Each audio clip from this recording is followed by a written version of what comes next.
55 বছরের বিজয়লক্ষ্মী এক মুহূর্তে স্ট্রোক কেড়ে নিল তার হাত পায়ের শক্তি।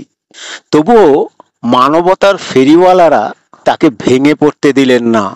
আইসিইউ থেকে শুরু করে ওয়ার্ড, তারপর হুইল চেয়ার, সবই ছিল কষ্ট আর সংগ্রামের পথ। কিন্তু তার পাশে ছিল দয়া, স্নেহ আর যত্ন। হাত পা অচল হয়ে যাওয়ায় শুধু শরীর নয়, মনকেও ভেঙে দেয়।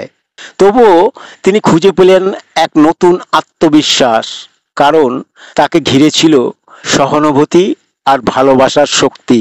ডাক্তার ও নার্সরা দিলেন শুধু চিকিৎসা নয়, দিলেন অনুপ্রেরণা, ইতিবাচক চিন্তা আর এক অসাধারণ উপহার, মানবতার নিদর্শন। ডক্টর কুমারের কথায় ভালোবাসা, সহানুভূতি আর প্রেরণা, এইগুলি হচ্ছে সবচেয়ে বড় ওষুধ। আজ বিজয়লক্ষ্মী প্রমাণ করেছেন মানবতা আর অনুপ্রেরণামূলক স্পর্শই এনে দেয় আরোগ্য আর সুস্থতা। এ যেন এক ধরনের মেডিটেশন, যা মন থেকে শরীরকে সুস্থ করে। এই হৃদয় ছোঁয়া শিক্ষামূলক গল্প যদি আপনাকে স্পর্শ করে, তবে শেয়ার করুন, কারণ ভালোবাসা আর সহানুভূতি জীবনের আসল শক্তি।